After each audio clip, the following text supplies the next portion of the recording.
kaugnay po ng binabanggit natin na report kanina, yung bus driver na sangkot sa malagim na aksidente dyan sa ECTX, maharap sa patong-patong na kaso. Report ng RH25, Grace Ansano. Grace.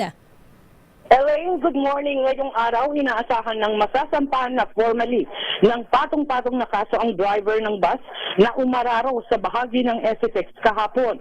Ikinasawi ng 10 katao habang 37 ang mga sugatan. Nang magkarambola ang mga ito sa bahagi ng Exit Toll Plaza sa Barangay Bantog, Tarlac City. At ito nga ay pasado 3:00 ng hapon kahapon.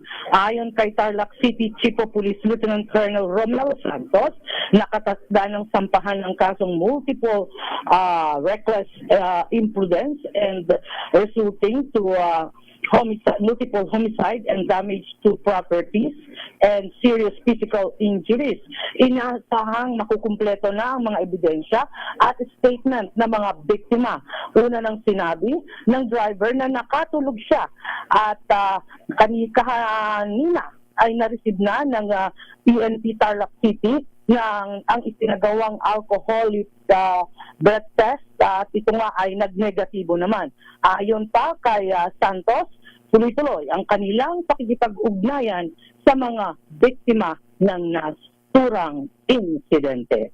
Yan ang ating update. Ito si RH25, Grace Vera Sanstano. Una sa Pilipinas, una sa Pilipino.